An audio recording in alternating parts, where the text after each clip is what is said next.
Welcome to the second lesson of OCM, functions of management, and fourth point of it is directing.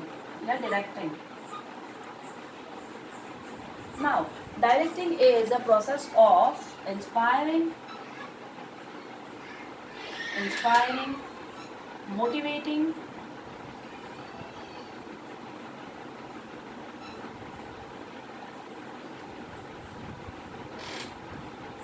communicating,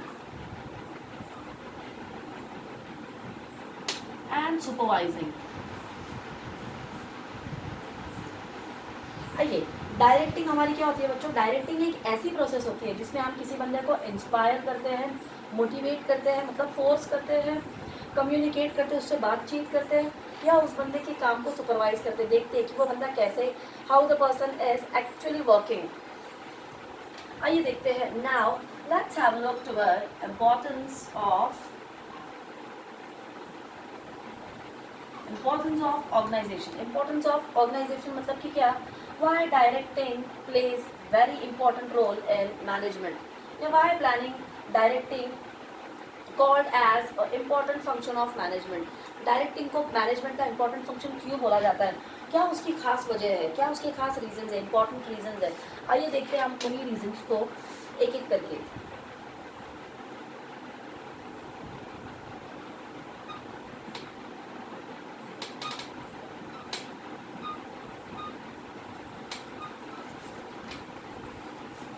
Okay, directing, the first and importance of directing is it initiates action. It initiates actions means what? It gives timely direction. Timely direction to the person or the people who is doing that particular work or job, or instructions to complete the given task. आइए देखते हैं. Now initiates action means what? It helps in initiating actions. Initiating actions means the director gives timely direction to the person या to the worker, to the employees, and provides basic instructions how to complete, how to, we can say, how to complete the assigned work or assigned job. हमारा जो directing का पहला function है, पहला importance है बच्चों, वो है इनिशिएट्स एक्शन. कि ये हमें कुछ एक्शंस दिखाता है या बताता है कि कैसे काम करना है, किस वे में करना है और क्या कैसे उसको परफॉर्म करना है. यह हमें पूछ लेता है कि टाइमली डायरेक्शन, कि कौन सा काम आपको असाइन किया गया है, उसको कितने वक्त में आपने कंप्लीट करना है और कैसे कंप्लीट करना है. प्लस वो आपको उन काम को करने के तरीके भी बताएगा, इंस्ट्रक्शंस है ना, how to complete the given task. ये सारी चीज़ें आपको बताएगा आपका, वी कैन से, आपका डायरेक्टिंग वाला पॉइंट. आइए अगला पॉइंट देखते हैं हम. अगला पॉइंट है इंटीग्रेट्स एफर्ट्स.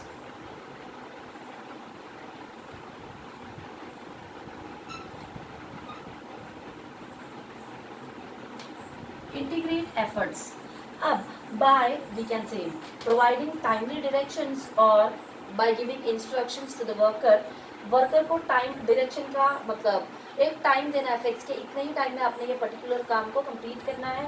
उसको इंस्ट्रक्शंस देने हैं कि how to complete the given task, कैसे ये काम करना है, कितनी देर में करना है, किस तरीके से करना है. ये सब देने के बाद में वो जो बंदा है वो क्या करेगा, उस वो जो भी बंदा है जिसको काम असाइन किया, उसके एफर्ट्स उसमें उसको डालने लगाएगा. कि वो बंदा भी क्या करेगा, बहुत ही मन लगा के वो पर्टिकुलर काम करेगा, पूरे एफर्ट्स लगा देगा, पूरी जान लगा देगा, जिससे क्या होगा, हमारी कंपनी का गोल अचीव हो जाएगा. गोल मतलब कि टारगेट, मतलब कि प्रॉफिट है ना. If a person is putting his efforts, his or her efforts in completing that particular given और असाइन्ड वर्क और टास्क, जब वो बंदा उसके खुद के एफर्ट्स उसमें डालता है ना, खुद का मन लगा के वो काम करता है ना, तो बट ऑफकोर्स उस बंदे को उसमें वीकेंड से सक्सेस तो मिलनी ही मिलनी है. और यहाँ पे हमारे लिए सक्सेस क्या हो जाती है बच्चों, हमारे गोल्स, हमारा टारगेट या हमारा प्रॉफिट उस चीज़ से हमें अचीव हो ही जाता है. Next one is motivation.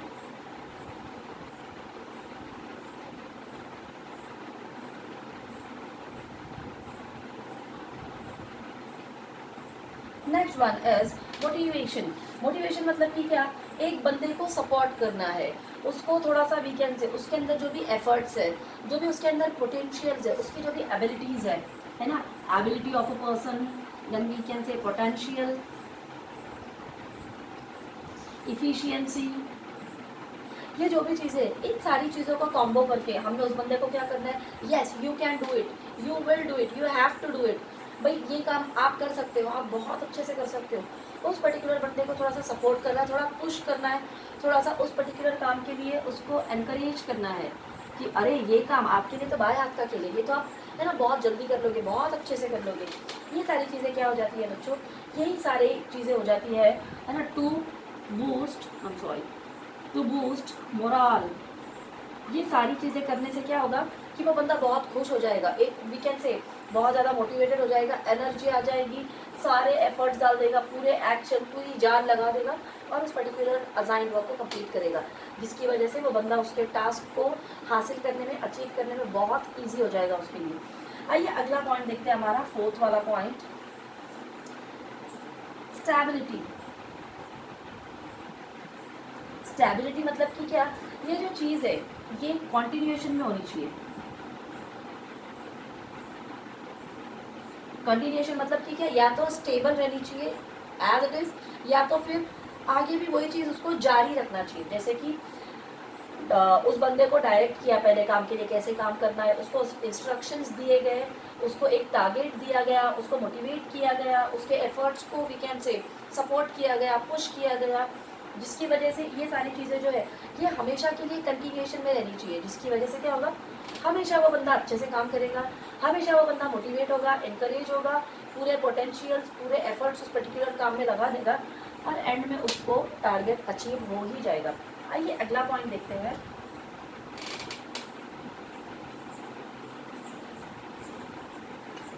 The next point is coping up with changes।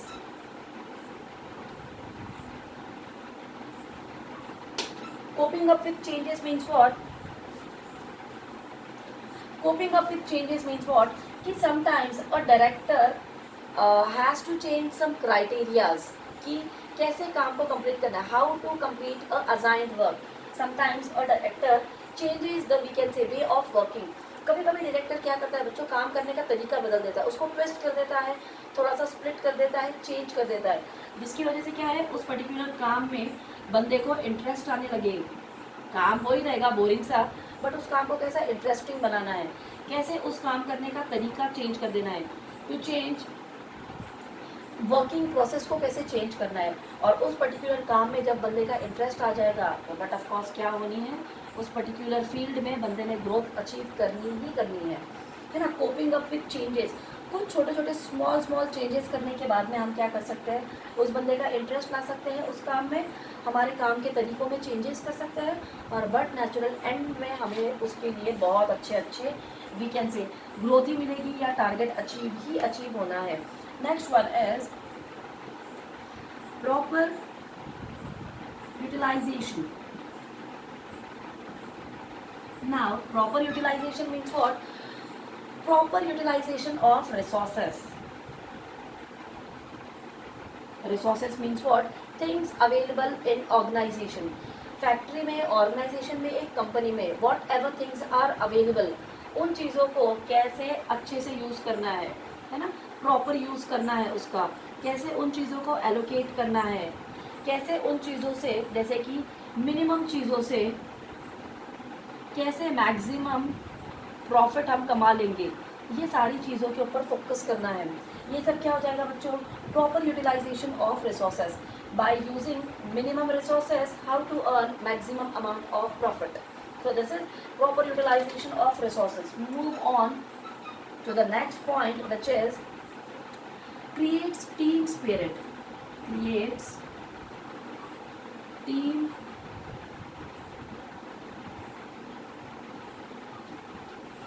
it helps in creating team spirits। yes, team spirits मतलब कि क्या, ट्रेड यूनियन।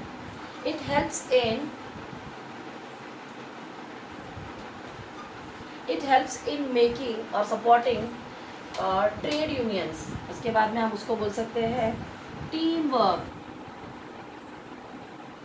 इसमें क्या आ जाएगा बच्चों, creates team, it helps in creating trade unions, और एक team work को ये क्या करेगा, सपोर्ट करेगा, पुश करेगा, एनकरेज करेगा, मोटिवेट करेगा। जैसे कि एक टीम बन जाती है, प्रोडक्शन डिपार्टमेंट में एक XYZ नाम की टीम बन चुकी है। टीम क्या होती है बच्चों, team for example this is my single finger. एक सिंगल फिंगर से मैं किसी को ऐसे मारती हूँ, लगेगा नहीं, बट ये मैंने मेरी 5 उंगलियों को फोल्ड कर दिया है, अब बन गया एक पंच। अब मैं ये किसी को भी एक को दे मारूंगी तो बंदे ने तो गिरना ही गिरना है। जस्ट लाइक दैट, जहाँ कहीं भी हमारी टीम बन जाती है, एक वी कैन से यूनियन बन जाती है, ट्रेड यूनियन मतलब कि क्या, एक एम्प्लॉयज का ग्रुप बन जाता है, ग्रुप ऑफ पीपल्स, है ना, of employees those who are working in your organization. जब एक टीम बन जाती है, जब एक यूनियन बन जाती है, तो क्या होगा, इजीली वो सारे लोग अपने टारगेट को अचीव करने के लिए दिलो जान लगा लेंगे। they'll put so many efforts in it, है ना, as they are working together in a team, so they'll put so many efforts in it, और वो एंड में क्या करेंगे बच्चों, अपना गोल अचीव करके ही रहेंगे। अगला पॉइंट देखते हैं जो कि है मेरा 8th one,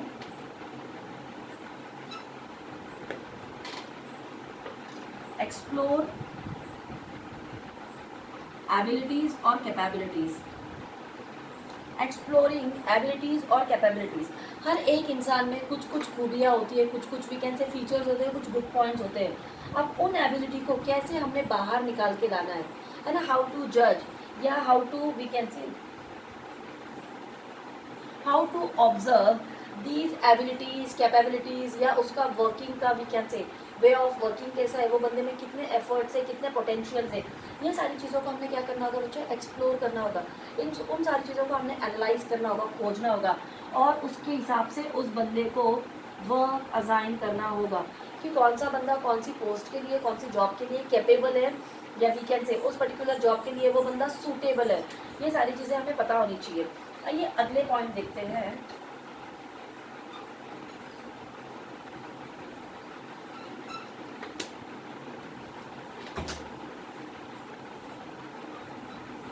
Increase efficiency level. Increase efficiency. Okay, the another importance is it helps in increasing efficiency level of a we can say worker or of a person.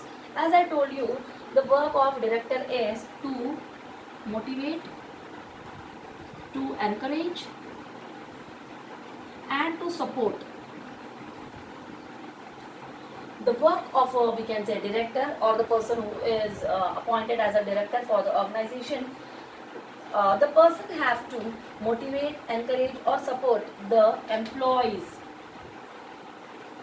है ना, उनको क्या करना होगा, एक डायरेक्टर को एम्प्लॉयज़ को सपोर्ट करना होगा। क्यों, उनके पर्टिकुलर जो असाइंड वर्क है उसको कंप्लीट करने के लिए, उसको फुलफिल करने के लिए सपोर्ट करना होगा। आइए नेक्स्ट वाला देखते हैं बच्चों हम लोग, कोऑपरेशन। कोऑपरेशन मतलब कि क्या, for smooth functioning of your organization, for smooth functioning of your organization from top to bottom, from top to bottom in all levels of we can say management, cooperation should be there. cooperation मतलब कि क्या, किसी की मदद करना, to help someone, to guide someone, to direct someone, to we can say analyze someone's problem, है ना, किसी के बीच की प्रॉब्लम्स को सॉल्व करना, सॉर्ट आउट करना, कॉन्फ्लिक्ट्स को जो भी उनके वो सॉर्ट आउट करना, उनके झगड़ों को सॉर्ट आउट करना, उनको मिलाना, उनकी मिसअंडरस्टैंडिंग्स को क्लियर करना, ये सारा सब कुछ आ जाता है हमारा कोऑपरेशन के अंदर। एंड कोऑपरेशन, है ना, अगर हमारी कंपनी में कोऑपरेशन रहेगा, हर कोई एक दूसरे को सपोर्ट करेगा, it will helps in smooth functioning of your organization from top to bottom, मतलब पूरी मैनेजमेंट के अंदर, फ्रॉम टॉप टू बॉटम पूरी मैनेजमेंट अगर बहुत अच्छे से चल रही है, किसी से कोई प्रॉब्लम नहीं है, कोई झगड़े नहीं है, कोई फाइट्स नहीं है, तो हमारी ऑर्गेनाइजेशन स्मूथली फंक्शन करेगी। Thank you so much.